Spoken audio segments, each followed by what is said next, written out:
Hello and welcome to Basel Tov, the courage and creativity of ADHD. I'm Jen. I'm Ellen. I'm Annette.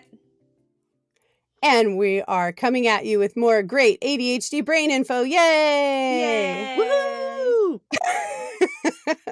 Okay, so today, part of today's topic was suggested by a listener, Kylie. Thanks, Kylie. She was wondering about the Adderall shortage. There's currently a shortage of Adderall.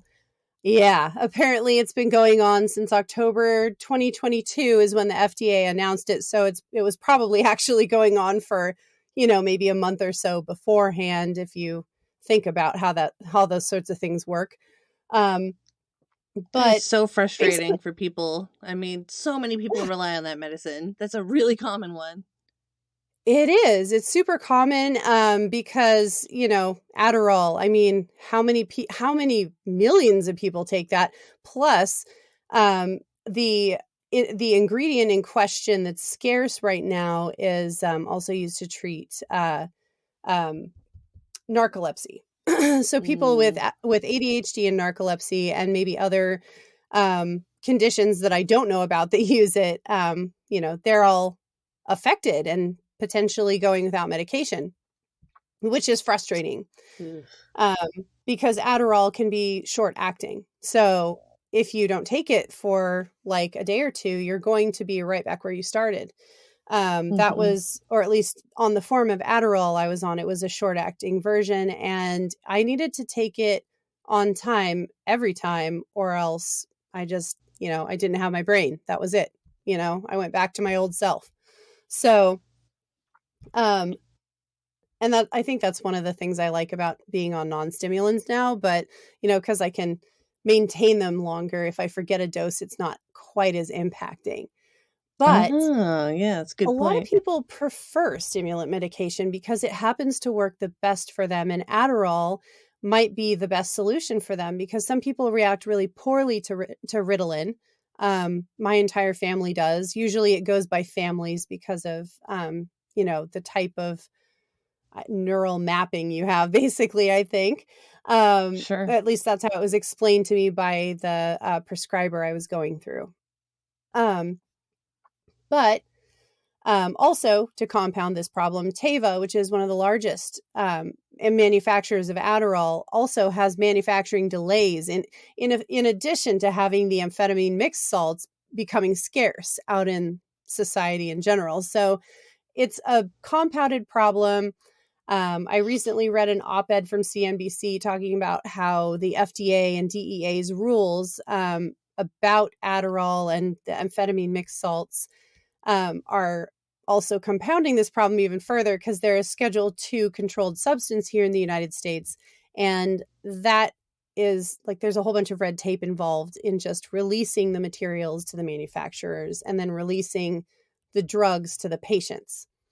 So, sounds like a nightmare. I know. It is a nightmare, especially right now. And it's supposed to be going on for the next several months at least, is what it's being forecasted. So some people might be sitting there pulling their hair out and going, well, what do I do now? So what you can do is turn to things like supplements and nootropics. Supplements. That's what we're trying. Pretty much. Yes. We are trying these ourselves, so we're going to be able to give you some anecdotal evidence about whether or not we think they work. But supplements, everybody kind of knows what they are already. They're, vitamins and minerals. It's daily vitamins. It's the stuff you take from the grocery store aisle. You go pick it up, put it in your cart, take it. Yay. Yeah, you feel really good about yourself when you take that. Yeah, you feel healthy, like you've done something good. When you probably just spent a bunch of money on nothing. Yeah, my ex-husband always used to say, my ex always used to say vitamins are just expensive pee. That's all it is. It just comes out. Damn. Well, sheesh. I know. Okay, so some people obviously don't think that they work or that they're worth very much. Some of them are much higher quality than others. So if you're taking the bottom of the barrel, maybe you're There's maybe you're right about that. There's so many products out there. They're on the market. I mean, you can get these cheap ass looking vitamins from the dollar store or, $300 ones. Like, well, they aren't regulated. That's why. So I anybody can make one. Yeah, it's scary out there. Yeah. I could, basically register my kitchen as a formulary and make them in my own kitchen and then distribute them. Hey, it might be not a a bad good idea. business. Yeah, maybe a good business. If Bazeltov doesn't take off. I mean, it sounds like a great new hobby. To find Bazeltov branded supplements, people. Mama's got to get her paycheck. That's right. All right, now that I've been a total creep. It is kind of wild, though, that like they're not really regulated and people could be putting dog shit in capsules and you wouldn't even know any different. You just, look at the label and say, looks good, but you have no way of knowing. So, yeah. True. I mean, maybe dog poop in a capsule. Who am I to judge? I don't anyway. know. There is all that new research on gut health involving. Have you heard about that with gut health? Like they've shown that sometimes ingesting someone else's poop via like a capsule like that can like positively impact your gut. Yeah. Your flora and fauna in your gut. Yeah. Yeah, okay, SIBO. So you heard about this too? It's treatment for SIBO. Yeah. Yeah. Eating someone else's shit can help your gut apparently. Because they take it. Pretty wild. The idea behind it is that you're taking somebody else's microbiome from their gut who is healthy, who hasn't taken antibiotics or drinks alcohol or any of that. There's like these specific requirements that you have to meet to be able to be a poop donor. Yeah. And then oh my gosh, maybe I could be a poop donor, guys. How much do they pay for that? Is it like per turd? I don't know. Yeah. I have I'm not a healthy enough. I don't think I'm healthy enough to qualify, but yeah, for some people that might be a great career. If you're a highly selling your underwear person. online, I don't know. I mean, or maybe it's it newest. It's the newest creep trend. That's right. Yeah. Yes. Put that on your Tinder profile. Oh God. Yeah, I sell my poop for a living. Now that we've discussed selling and eating poop, what the heck is a nootropic? Yeah, what the heck is a nootropic? What a great word, though. Right. I love that. It sounds so fancy. Like, nootropic. Yeah, that'll definitely fix me. That'll change my life. Yeah, and I just recently heard about it. Yeah. Okay, so Annette, you hadn't heard about nootropics before. I learned about them about a year ago, I think, probably, is when I heard that. Okay, listeners, if you hear screaming going on outside my window, I am so sorry. Some dumbasses decided to do construction, and they are now screaming at each other outside my window. So, oh dear. Excellent. Just in case you hear it, I hope you don't. But yeah, no, I had never heard of nootropics because, like, with regard, I've heard about supplementation and like the benefits of vitamins and minerals and with different psychological issues. But sure. I had never heard of nootropics. Is it nootropics? Nootropics? I don't know how to say that. I've just been saying nootropics, but I'm sure there are probably people out there like, I don't know, Australians saying nootropics, or I don't know. Probably not. I'm probably just being an idiot. So nootropics.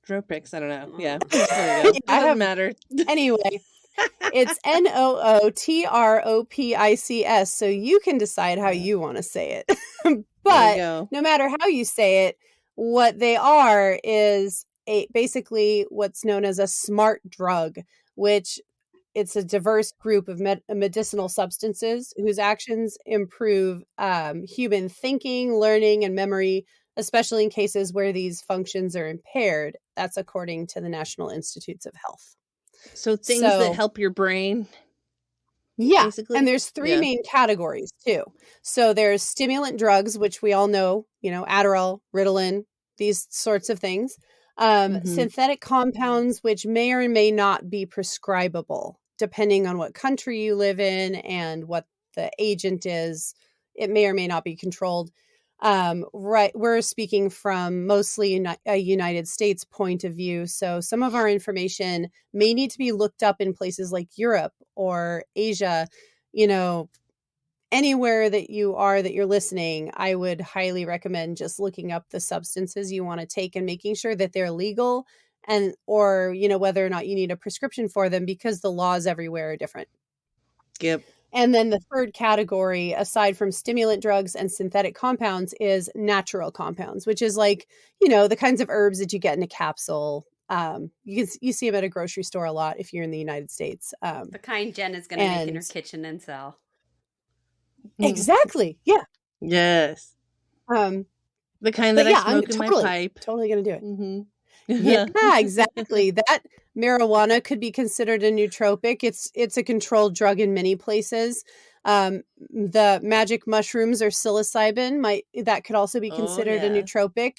It happens to be legal here now in the state of Oregon, and I'm sure that a lot of other states will follow suit soon, because that just tends to be how it goes.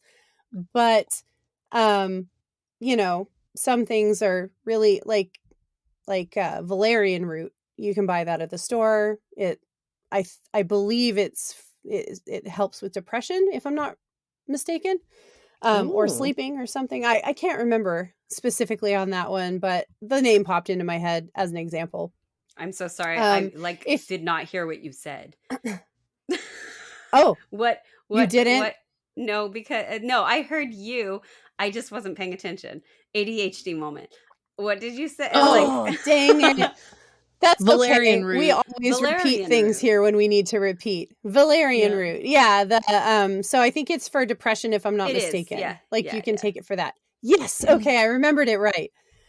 Because before any of these pharmaceutical companies came along and invented antidepressants and whatnot, people were using natural things, I'm sure. So, yeah, Japan still uses a lot of natural plant-based medicine. So a lot of Asia does. Yeah. Don't they use like Chinese medicine? Mm-hmm. Oh yeah, Chinese medicine. We use Chinese medicine. It's called kampo, and it tastes terrible. Oh. Well, I'll have to try it sometime. It sounds fascinating. No. Okay. Well, maybe I won't. But and also worth noting is that a lot of these medicinal natural compounds were also a very long time ago associated with different spiritualities. So thanks, witchcraft. Yay.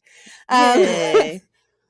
But the use of 2 or more nootropics is called a stack. So if you take one, you're just taking a nootropic. But if you have like 2, 3, 4, 5, then you have a nootropic stack on your hands. Whoa! How do you know how many to stack before it falls over? Like how many? How many nootropics should you be taking? Yeah. I'm just picturing like a handful of pills. Yeah. Because I'm not a doctor or a psychiatrist or any kind of professional person, I'm going to just suggest right now that, all of the words that are going to come tumbling out of my mouth after this point, you should just look them up. Look up all of the nootropics that we mentioned. Research whether or not they might have an interaction with anything that you currently take, or anything that any other vitamins or minerals. You might be able to Google interactions, like drug interactions with nootropics. It's definitely worth the look up. Oh, yeah, because drug interactions are real and they can be dangerous. So it's always good to be aware. Yeah, and supplements also, they will interact with your medications. So you do have to look it up and be careful. And also with stacking, what she's going to get into, I'm sure, in just a second, you really have to choose the cocktail that works for your specific brain needs. So like if you're hyperactive ADHD, but you have depression, or like there's lots of different things that are going on neurologically and in your brain and psychologically in your brain, and different supplements help different things. So what my stack wouldn't be what Jen's stack would be, which that wouldn't be what Ellen's stack would be. So you really kind of have to look at it and make decisions based off of what is, the most important for you first, and then go from there, I think. Yeah. Yeah, totally. And just having looked up some of these nootropics, I'm starting to see a trend where some of them work mostly on the hyperactive component, and some of them work mostly on the inattentive component. And then some of them will work on, other side things, maybe also comorbidities.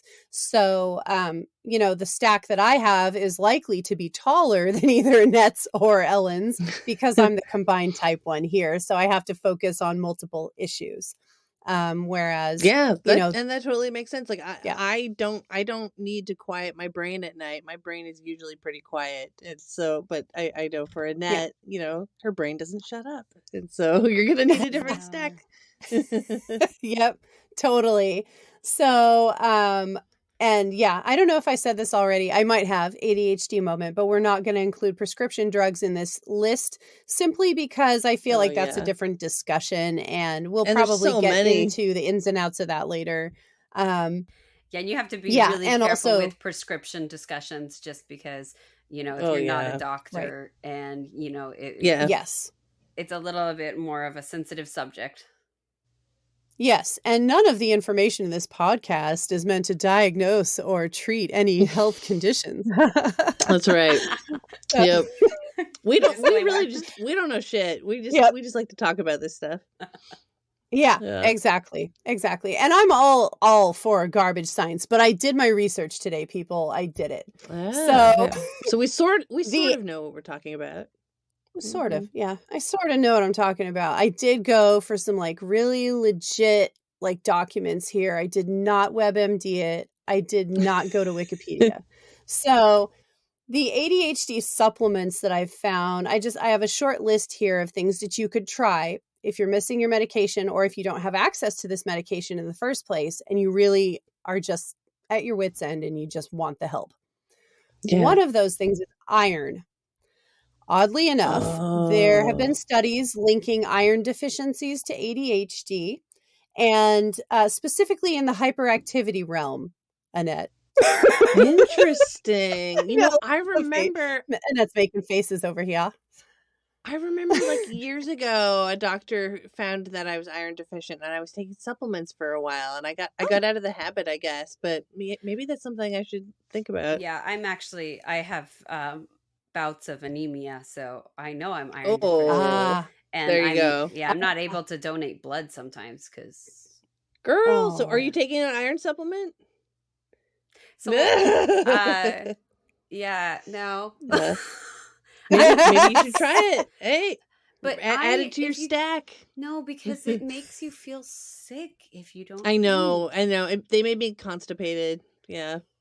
Yeah, iron can be constipating. That's a legit medical thing. So if you do have a deficiency or you're restless and hyperactive, it reduces restlessness and hyperactivity. So if you want to try that out, just make sure that you're eating lots of healthy fruits and vegetables. Maybe you have a stool softener on standby. Well, yeah, that's true. Or if you don't want to take iron pills like me, just make sure you're eating lots of leafy green vegetables and maybe liver. Yeah, or steak. Or other red meat like beef or lamb. But liver is very, very high in iron. So. Yeah, but it is. Who eats liver? We eat it all the time here. It's so good. I eat liver. No, I like liver, especially if it's prepared right. You guys have love Braunschweiger. Yeah. Huh? Put it on Triscuits. It's delicious. I don't know what you're saying. What word is that? Oh, Braunschweiger. It's like it's a lunch. It's like a lunch meat sausage. Kind of like it's a liver pate. Oh, and you can make sandwiches with it and stuff. It's great. Well, I mean, I'll try anything once. I grew up eating that stuff. Yeah, I actually grew up eating Braunschweiger on Triscuits or Wheat Thins. And we just, do snack time with it and everything is really good. I also have purchased liver at meat markets. If you want to make it a little bit less metallic, you soak it in milk before you fry it up. Interesting. And I will put a link to a really good liver recipe that's a Japanese stir fry. And yeah. So if anybody wants to experiment with Japanese cooking, I will put that Oh. into the description, the episode description this week. Dude, that's a ton of protein Damn. too. So you're getting your liver and your good protein. That's good. Yeah. And now I'm going to be going to our own description your just so iron. I can I get said that liver, recipe. Yeah. Yeah, me too. I know. Yeah, so we need iron is important. Iron. It's important for reducing restlessness and hyperactivity. And in fact, they also suggest it for people with restless leg syndrome, which can be a comorbidity of ADHD, I believe. Yeah. Yes, Annette is nodding. It is. I have it sometimes. So. Oh, miserable. I'm sorry. Yeah, in the middle of the night. It's great. All right, what's next? What's next on the list? Zinc. Zinc is next on the list. It's another mineral, and it improves inattention. So all of the inattentive types out there, zinc can be your friend. Apparently, zinc was very... Oh, sorry. Go ahead. It's okay. I was saying that zinc was very positively correlated with lower rates of inattention. That's it. Damn, I didn't know that. Okay, well, maybe I'll have to start taking it more often. I take it anytime I think I'm getting a cold because it's supposed to help your immune system. Yeah, but you got to take that with food because, otherwise you'll feel nauseous as hell. Barf City. Yeah. I know, right? And okay, but I take zinc only at that time too. Yeah. I know, me neither. Because I only take it when I'm sick. So how would I know if it improves my attention span? I'm sick. Okay, good to know. Yeah. Right, what's next? Next on our list of ADHD supplements is B vitamins. So you can just go to the store, grab yourself a B complex vitamin, which I take every day. What do those do for It's you? really super important. It increases alertness, decreases anxiety and stress responses, and it's also good for neurodevelopment. So if you have kids and you're really concerned that they have ADHD, you should probably get them a Kids B multivitamin. Well, and you have to remember that B vitamins regulate your neurotransmitters. So even if you're not a kid, B vitamins are absolutely essential to anybody who has ADHD. And I will tell you, 100%, every time that we have these little Nibotan D, they're like vitamin drinks in Japan, and they have a bunch of different B vitamins in them. If I drink one of those, I'm good for the day. Like it's you know how that's how people say that coffee is makes them feel like normal, neurologically normal people say that coffee stimulates them, right? Well, that's what B vitamins do for me. Oh, wow. That's what they do for me too. I'm the same. I have to wake up with a B complex vitamin. Wow. Yeah. I've not tried that before. Okay. I'm going to have to do this. Yes. It's really great. You would B for brain, helps your brain out. Yeah. Well, I guess that's what all these are doing. And then there's also super B complex, and I don't know the precise difference. I think there's just a little bit more B vitamin in there. I'm just taking the regular B complex for now, and it's very energizing and stimulating.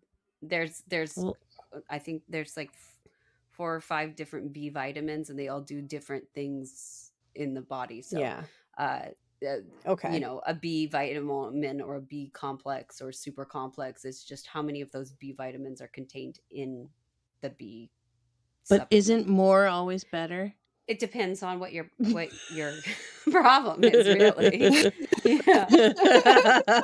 You know, like, why wouldn't I just take the super B? Because you can be deficient in vitamin B6, but not deficient in vitamin B12, and so the B12 just gets peed out your body in expensive pee-pee, like your ex-husband said. Yeah. Okay. Right. So that's the theory of only taking the vitamins you need and not extra vitamins. So, you know, you kind of have to really know your body and have like regular health lab tests done to determine if you've got deficiencies. Those tests are very useful. It's true. Yes, it is true. It is absolutely true. Then we have on our list.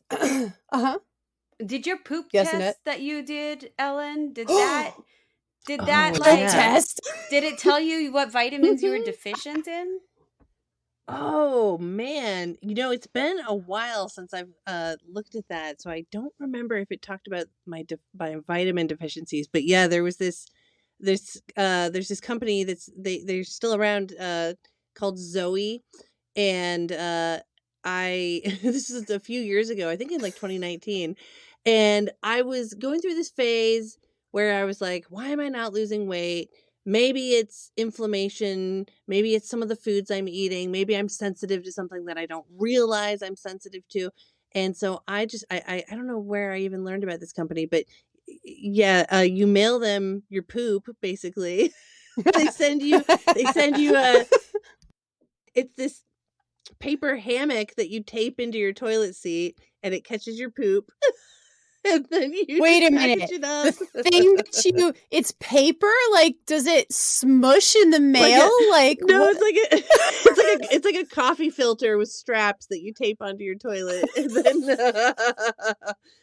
I don't honestly remember what I did next, but anyway, so you mail them your poop, they analyze it, and then it's a great company. And then they tell you which foods you're eating that are causing inflammation and causing issues in your gut biome. Ooh. So yeah, could you imagine being the receptionist for that company? Oh my God. They're like the mail clerk. Oh God, I hope they get paid a lot of money to deal with that. Oh yeah, handling pick through boxes people's of feces. It's fascinating science, delightful job. of course. Yes, yeah. It's a cool company. They're really passionate about gut health, and I got really into like gut health and reading about that, and because it's fascinating stuff. But did you end up on supplements specifically for your gut health after that? No, I mean, I'll be honest. I was super lazy with the data after I got it. I didn't really do anything with it. Okay. I looked through it, and I remember thinking like, there's not really too many surprises on here. It's not like I'm allergic to pork, or I didn't have anything that was like a surprise to me, but it was still really good information. And I highly recommend it for someone who wants to know how their body processes all the different foods they consume. Yeah, I mean, I'd poop on a coffee filter for that. I totally would. Yeah, totally. I mean, like, I would totally mail my poops in. Oh, totally. Yeah. What? Yeah. I think I also sent a saliva sample. I can't remember. This was a few years ago. Yeah, but it was a very interesting experience. And then after that is when I started getting into probiotics, and I've tried a few different brands, but I do feel like probiotics are a type of supplement that make a difference for me.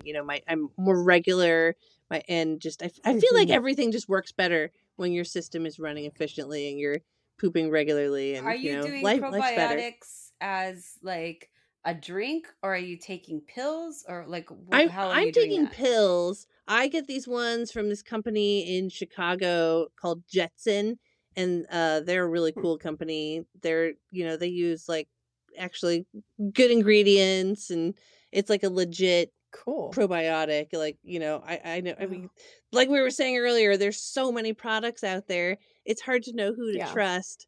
I think for me, I like to research the company behind the products and make sure it's real people that are actually passionate about what they're doing and want to make a difference, and ideally anyway, using quality ingredients. But yeah, so probiotics have actually made a difference for me. The other supplements I can say that I've definitely noticed a difference with is when I take vitamin D, especially during the winter. That helps a lot for me for symptoms of depression. I love vitamin D. Yeah. And I feel like magnesium has also helped me too. I had a chiropractor tell me to take magnesium because it helps you heal, if you have injuries. Yeah. So magnesium is why are you guys laughing at me? I'm so confused. I know. What? I'm so confused. Can you not hear Annette? No. I can't hear Annette. I thought you guys were laughing at me. It's because I muted my mic because of the construction. ADHD moment. No, I was like, I was. you were laughing, and then okay. I thought Jen was laughing, and then I thought you were both looking at me and laughing. Oh, I was no. like, what's wrong? I was laughing at Jen because she said, I love vitamin D, and my brain just went to the wrong place. Yeah, vitamin D. Yuck.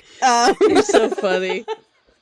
Yeah, Annette and I have referred to it as thus before in code language.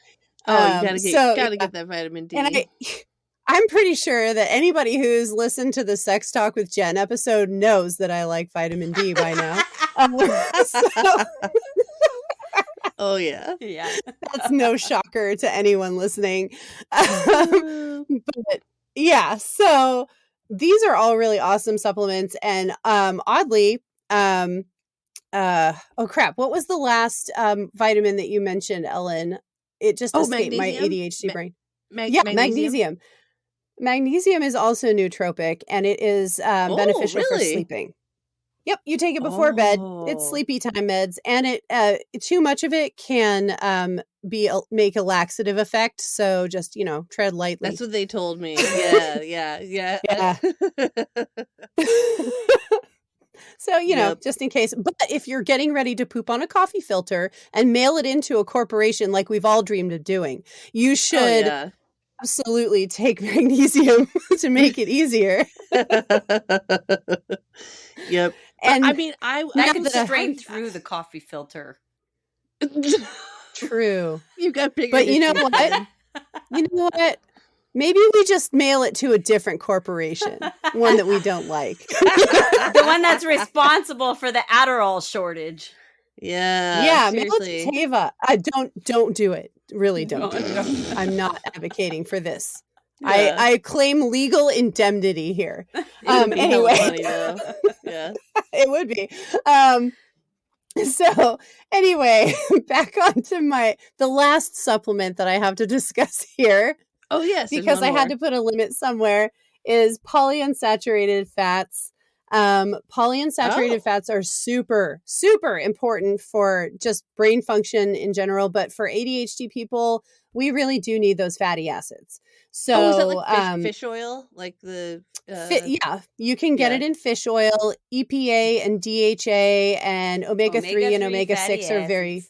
Yeah, that's the good shit. Very commonly known polyunsaturated polyunsaturated fatty acids. That is another thing. That is another supplement I have. I have fish oil supplements, but I don't take them regularly. I just kind of look at them and I'm like, should I be taking these every day? Yeah. Should I not? I never really see every day. Okay, so yeah, I guess that's the other question I have. How do you know? It's good for your brain to research all this. It's good for your brain. It's also very good for your skin. So you're doing double. Okay, so every day. For the skin benefits. Woo. Yeah. So if you take it every single day, it improves inattention and reduces hyperactivity. So this is something that we can all take. This should be a unilateral across the board. It's good for everybody. It's good for heart health too. And it also reduces inflammation in your body. There is a shit ton of studies too that show that the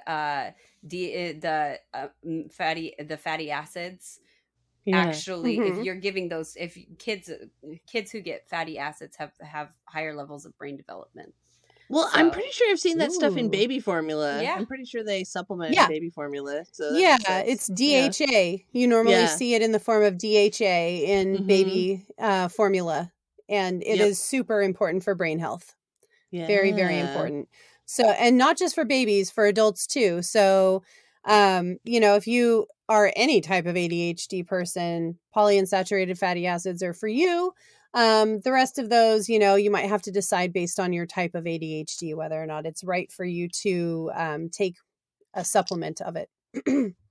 Yep. But now we are moving on to the topic of nootropics, because nootropics are like the new buzzword out there in the health community. And we have all tried them recently. So we'll just kind of break off into a quick discussion of what we're noticing and how long we've been taking some of these nootropics. So Annette. And it's like, you just gave me the face of like, holy shit, I wasn't listening in class and now the teacher's called on me to answer a question. The construction is so distracting. Oh, but Oh man, I'm so sorry. It's Okay. No, because I keep muting my mic and then like I have to remember to unmute it and yeah. Oh my gosh. I So, just started. Like this just is started. the 4th or 5th day. Have Okay. you noticed any differences?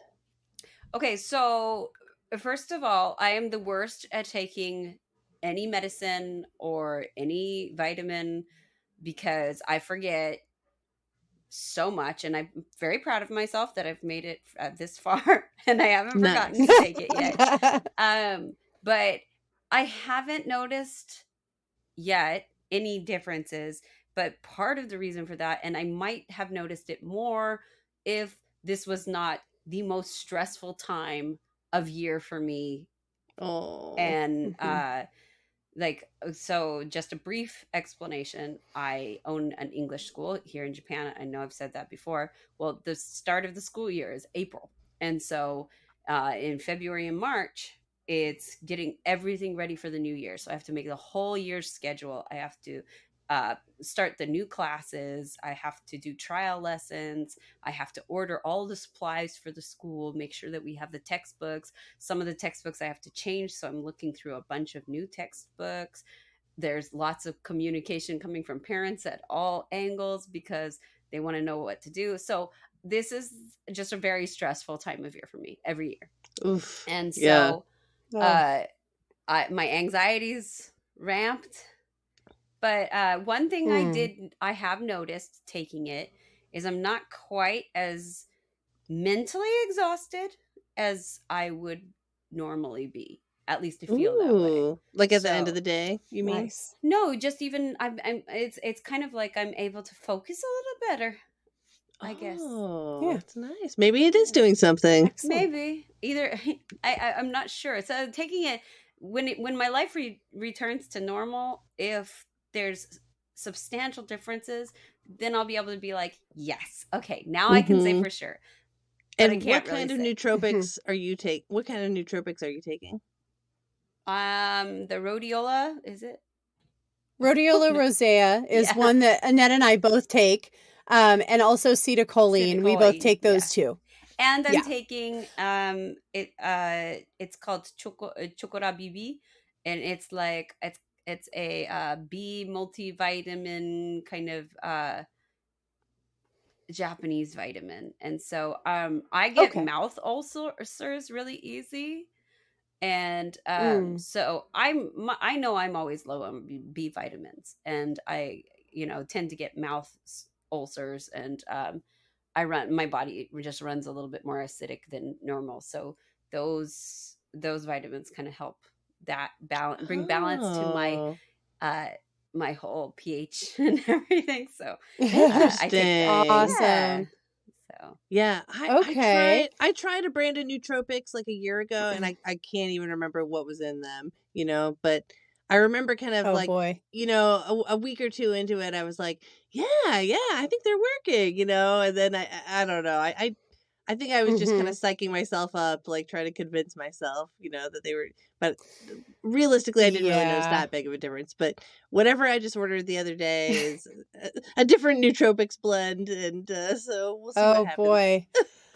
Yeah. See, there are nootropics blends out there that purport to do different things. They might say they're for ADHD. They might say that they're for, memory or for faster mental processing, or there's just a whole bunch of them out there, and there might be just a stack that's already in a pill. So, whenever you see these nootropics, definitely take a look at what's on the label, because you may be taking something that you don't need to take, or you might need something that is not included. So that's another thing to consider. Rhodiola rosea is on my list of ADHD nootropics. That's one that Annette and I are taking together. And it's also called golden root. It's also called Arctic root, and it's an adaptogen. Mm. So what that means is that it guards against stress in the body. So it basically balances the stress response system. It improves cognitive function, reduces mental fatigue, and it possesses antidepressant effects. So Nice. yeah, so that means that for anxiety and depression, it's excellent. I've been taking it for, I want to say 3.5 weeks, maybe 4 weeks now, along with ceticoline. And ceticoline is basically, that one is for mental energy and endurance. So, and attention span. So, So that might actually, I might be feeling the acetylcholine. Yeah, you might be. Yeah, maybe. I can't remember which one of them I started feeling first or what effects I started feeling first, but I remember it taking a good week for me to feel anything at all. And then during week 2, I really noticed a difference one day. I was like, oh my gosh, I feel like I can wake up and really be awake. Like at the start of the day, I was having a lot of problems with brain fog and mental endurance. And it just started, melting away. And I started being, feeling like I was really grounded in the moments that I was sharing with other people. Wow. My attention span has definitely lengthened. My stress responses are definitely lower. Like I know that I'm not as anxious or as like sad feeling or emotional as I was. I'm just feeling happy and, just kind of good. Like I can do stuff and not have to worry about it and make decisions faster. So you got more peace. You got more peace, it sounds like. Yeah. That's great. Yeah. I like being able to make decisions really quickly because it helps me do stuff faster during the day. So I don't feel like I'm having the same kind of time management struggles and I'm not doing things as slowly as I was. Which, all of this started to kind of ramp up after this year. I was hospitalized with bird flu. So I got it really badly. It just overran my system and I had to go to the hospital for a few days. And after that, I God, I had a remember ton that. of brain fog and I was just exhausted and I just kept being exhausted over time and just keep feeling crappy. And, now I can feel that lifting. So I definitely had some kind of like longer acting thing going on. I don't know. That's But great that you're finding some healing. yeah, it really is. I'm super happy about it. And I'm really hopeful for like what it'll help with Annette's life because she's in her stressful moment right now. So she totally needs adaptogens. Yeah. Well, and I also, I wanted to mention that I have this like green smoothie mix that has like all of these like fruits and vegetables. And in that is actually a set of adaptogens. I know there's ashwagandha. I think that's how you say it. I don't know. But that is another nootropic. Yeah. So, but it has like 4 or 5 adaptogens. So if you just if you have a lot of stress or something, some of the green powders that you can put into smoothies have adaptogens. So nice. I take that. They help you adapt to stress. Yeah. And your you could just add it into your smoothie. Yeah, and it doesn't taste bad. So, I mean, excellent. That's even better if it doesn't taste like crap. Ashwagandha, just a side note on that one. That one is a nootropic. It does benefit your your mental faculties. However, it can also kind of mess with your hormonal systems to do different things and bring about different effects. So like you might see it included in a lot of men's supplements for testosterone increase. So if you have PCOS and you're a woman like I do, and you don't want to have, any more hormonal upset, I would just like ask a doctor or maybe do some research into ashwagandha and make sure that it's actually right for you to take. That's good advice. Oh yeah. Really make sure you research all this before you put anything in your body. Research it. And you don't want to take chances. Yeah. Right. Exactly. Because like Annette can take it without real consequence in that regard. But if I took it, it might cause some unintended side effects because I already have a hormonal imbalance. So this is a good example of why you need to do your research when you're looking into nootropics. Yeah. Didn't you, Jen, you Yeah. even said on the last episode, like in the quest to heal ourselves, sometimes we end up hurting ourselves even more sometimes. Yeah. You know? Yeah. It can happen. Exactly. It's like, put down the shovel. Yeah. So, but excuse me. Gosh, I'm still getting over a cold, everyone. So one of the other nootropics that we've got on our list is ginkgo biloba. Pretty much everybody has heard of this. It's all over the place. Didn't they get really popular in the 90s or something? Or Oh, early 2000s? Oh yeah, totally. Yeah. But I don't remember why. That and ginseng. Ginseng also got really popular. That's another nootropic. Because they're cognitive enhancers, and so that's why they got that. I've never tried it. Yeah, ginseng works for mental energy. Ginkgo biloba improves selective attention, fluid intelligence, memory, executive function, and processing speed. So makes you sharper, snappier, like just more mentally capable on the round. So if you're struggling with like learning, information intake, if you have, kids that are struggling, you could look into a children's dose for them. Excuse me, because it really can help people with their memory and cognitive function. Just But are there any? I mean, really good one. Are there any studies that have proven that, or like, how do we know that ginkgo biloba does what it does? Do we know? Probably. No.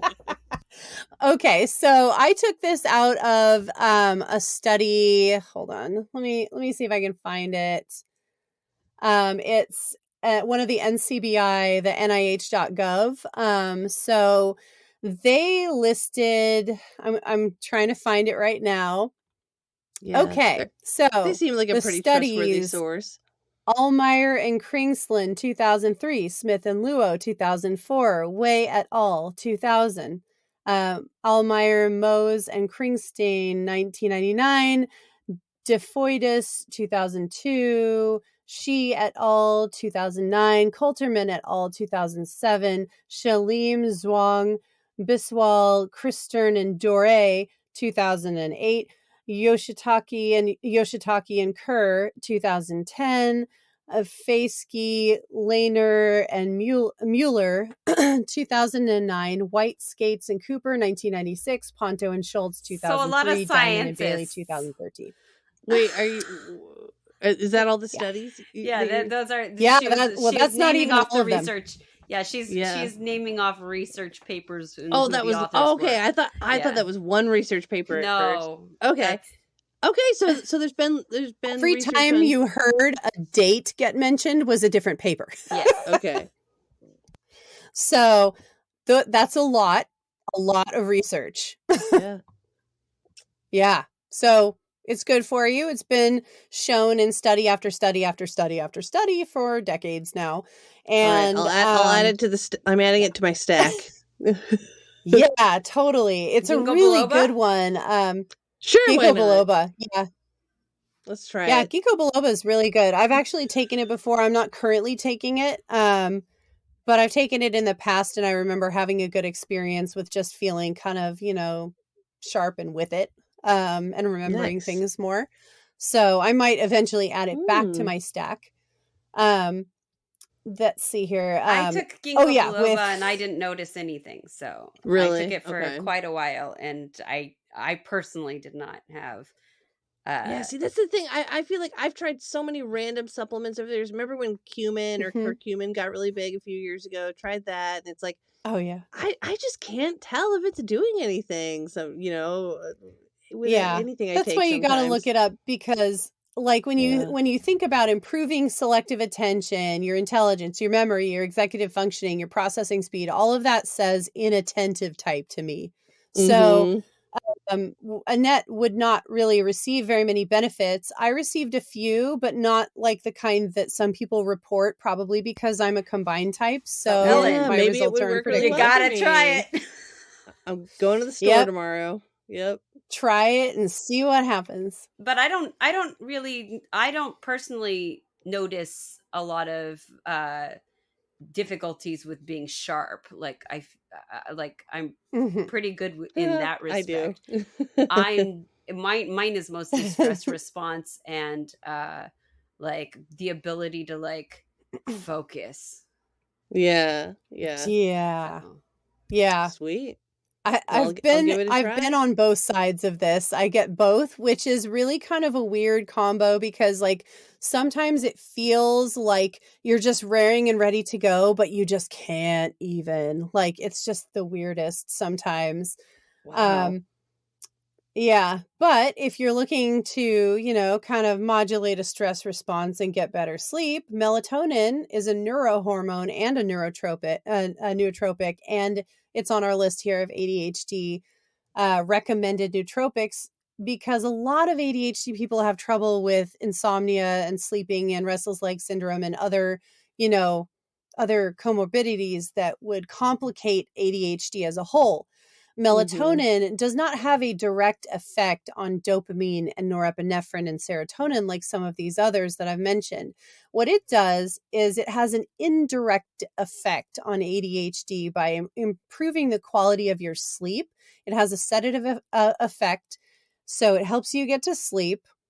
And just simply having a good night's sleep helps your symptoms of ADHD not be worse the next day. That's so, true. Yeah. So basically getting good sleep is a nootropic in itself. So this is kind of an indirect one. But I actually don't do well with melatonin. Oh, really? No. Oh, really? Like, why is that? I don't know. It gives me like this cotton mouth thing, and I don't feel like it actually like helps me sleep. Well, don't take it then. So maybe a different thing for some people who respond strangely to it. I know that I'm very sensitive to it. So I don't know, like it's funny because like they recommend it for restless leg syndrome and stuff like, or no, that was the iron. I'm sorry, this one is not directly related to restless legs, but like you would think that, you know, having more hyperactivity that this would be better, but I'm also a little sensitive to it. So I wonder if maybe that's a hyperactivity thing. Cause like I can only take 5 milligrams and like my husband takes like 10 milligrams. Even my kids take 10 milligrams of melatonin to go to sleep. And I'm like 5 and maybe I won't wake up. Like, I got those gummies, the melatonin gummies. And I got, when I was back in the States, and I got 2 big bottles of it. And Emily took one of them, and like she takes them like every day. And like, you know, she's like, yeah, they help me sleep. And then like I've taken like 4 of them because I mean, I don't really have a problem falling asleep. I really don't. I'm like exhausted every day. So I'm just like, I have a problem staying asleep. Oh yeah. But I don't think that I haven't noticed that melatonin does anything to help me in that regard. Melatonin's kind of a strange one because I've read research literature saying that basically states that more isn't always better. You just have to find the level that's right for you. Too. Yeah. I've heard that some people respond better to smaller doses. Yeah, exactly. And like a larger dose might actually keep some people awake. So, see, maybe it's that. Yeah. It could be. So you might only need like 1 milligram. In order to just take help a little you bite function of the gummy, and go to like just a little nibble. Exactly. Cut it into like 5 pieces. Like, there you go. Treat it like a magic mushroom. Not too much. Yes. Yeah. Speaking of magic mushrooms, there is another nootropic out there that's illegal in most states, but it's legal in Oregon. And that's magic mushrooms. Yeah, totally. And so, I can some definitely of us may have had some experiences. I will say I'm just a big fan of plant medicine in general, and personally feel that nature should not be criminalized. But so magic mushrooms, they definitely have helped my brain. I've got experience with microdosing and macrodosing, and that might need to be a whole nother episode, maybe. Yeah, yeah. I But feel like it should, because some of the things that you said are just fascinating, and I don't want to like cheat them out of the time they deserve. Well, and it's also that in and of itself is a form of therapy. So yeah, I mean, Yeah. I've experienced them both recreationally and in a therapeutic setting, and the difference was just wild. It was amazing. So I really hope that more research is done on psilocybin, because I think it has some amazing benefits for mental health and for ADHD. Yeah. So please, more Mhm. research is needed. Absolutely. Mm-hmm. Yeah, and PTSD too. Yeah. That's another Oh, one that really yeah. benefits from it. Big Yeah. time. Yep. Yeah, but the final suggestion for ADHD that I have in nootropics, excuse me, this one is more of a synthetic blend. It's a class of nootropics. It's called racetams. Um, Whoa. it's it's a drug class, and it's a nootropic class. In the United States, it's not FDA, it's not approved by the FDA to treat literally anything. Like, I don't think any of these drugs are meant for any one specific thing, because they were basically created for one thing, and then after they were created, it was like, oh, but it's useful for this. So Yeah. there aren't really side effects to speak of, but they might have drug interactions. So again, you got to do your research. Yeah. But the nootropic class of racetams, over the counter in the United States, you can just buy them. But in many other countries, including I think all of Europe, it's prescribed. So you have to have a prescription. Is that stuff like Sudafed? That's got like No. stimulant stuff, or no? Oh, okay. These are just No. I've never heard of these. I don't know that any of these are stimulants, but basically what racetams do is that they improve cognition and learning ability. So when we talk about the learning disability comorbidities associated with ADHD, like dyslexia, dyscalculia, other excuse me, other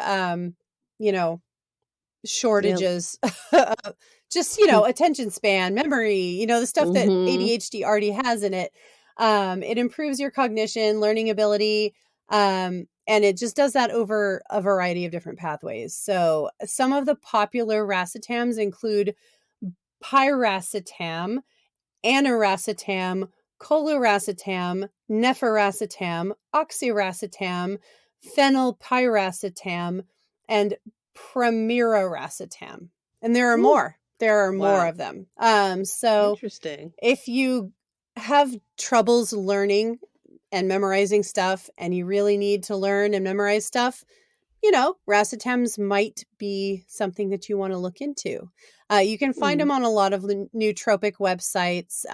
And since we commonly list our sources in descriptions and such, one of the sources will link to a site for this. So for nootropics. But if you are taking a gander at these lists that we're providing, and you're like, I don't know if any of that's really right for me, or maybe I have drug interactions I'm concerned about and I still need help, there are also alternatives to these things, because mind and body practices could loosely be considered a nootropic, because they do kind of mess with your meditation, with your it helps your cognition and mental function, just like some of the nootropics do. Oh, and let's not forget exercise as well. Getting a good walk in the morning. So the mind and body practices on the list for ADHD suggestion would be yoga, tai chi, qigong, meditation, paced breathing, swimming, Nia, and any other exercises that feature like breath control or steady breathing rhythms, or rhythmic movements and mindfulness. So basically they all positively affect neurotransmitters like dopamine, norepinephrine, and serotonin. Those things reduce hyperactivity, emotional turbulence, and aggression. So they're also really excellent if you have conduct disorders that you're concerned with, like ODD, for instance. Oh, very nice. So there's lots of pick up a sport. options. Yeah. Yeah, exactly. Yeah, more Maybe too exercise many. is always better for ADHD. And a dearth of movement is never going to be good. Yeah, So, just find something fun that you enjoy.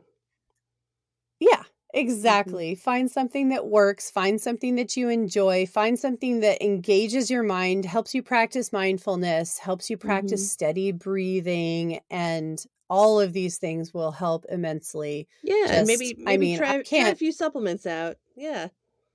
Yeah, like after yoga, I feel good. After meditation, I feel good. After a swim, I feel really good. So, like, you know, I've always responded really super well to this kind of treatment. Definitely. Yeah. Do you guys have anything else to add, or any other supplements or nootropics that you guys have taken that maybe I didn't list that are beneficial for you? Nope. No. I would just say maybe, my advice would be don't try too many new things at once. Yeah. Maybe I second. don't dive in and do a giant stack of vitamins. Just, start with one or two, see if it helps. Right. Yeah.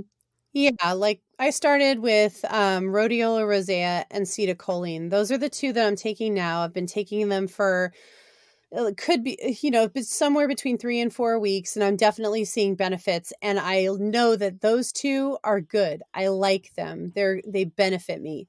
When I'm going to add more, and I do plan to add more, I plan to add creatine monohydrate, acetyltyrosine, and CoQ10. And I'm not going to do them all at the same time. I'm going to do one at a time from this point forward so that I can identify if something clashes with my medications or other supplements or nootropics. Or if it doesn't seem to work at all, just maybe it's not. I mean, why would I spend my money on something that doesn't even work? Yep. Yeah. That's then it's, smart. Once again, expensive pee. So, yeah. So, start out with 1 to 2, then, keep going one by one until you've reached the level that you want to reach and gone through all the benefits you want to go through. And, you meet your goals and it's all good. Yay. And then you're done. Then your life is perfect because just taking you took the right stack. supplements. Yes, exactly. Right. And all of a sudden, the stars align and the cloudless days will multiply and lengthen, and beauty and no, I don't know what the hell I'm going to say. Anyway. Well, yeah, supplements might not change your life, but they might help it a little bit. And you never know. But you'll definitely remember to change your underwear better. It might not change your life, but it'll help you remember to change your underwear. Yeah. Depending on the ones you take, yes. That's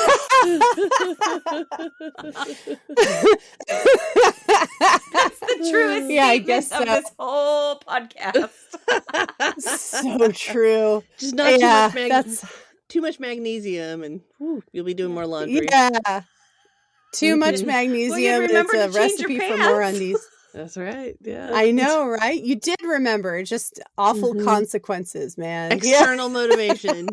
Yep. Yes, external motivation. All right. Wait.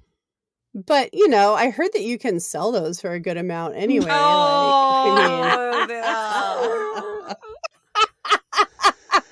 the Kraken has been released.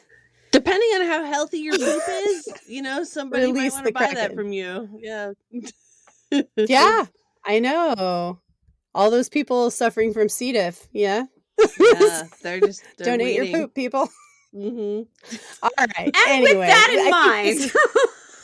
With that in mind. Yep. We're not going further down this rabbit hole. But yeah, seriously, do your research, people. Yep.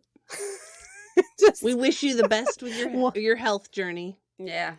Yes, we wish you the best, and we hope that even if you're missing your medications because of some stupid corporation or some stupid government entity, you get to, realize that there are benefits to other things. I hope that everybody, finds the right thing, because I'm feeling really good right now, and that's about all I can say because I feel like I need more time with it to be able to say even more. But anyway, if anybody has any questions about anything we've said today or on other podcasts, you can don't ask us. We're stupid. We don't know. But you could go over to baseltov.com and shoot us an email, catch up on social media, follow the Twitters, follow the Facebooks and the Instagrams and the TikToks, because we actually take like the funny parts of our show or the more entertaining or heartwarming parts of our show and put them up on TikTok so that you guys can just, see us and how much we awkwardly wiggle in our chairs for 45 minutes. So visit us there. And if you send us an email with a question or a suggestion for something you'd like us to cover, then we can do that. Yay! Thanks, guys. So, thank you for listening. And as always, Basil Tov. Basil Tov! Bye, ladies.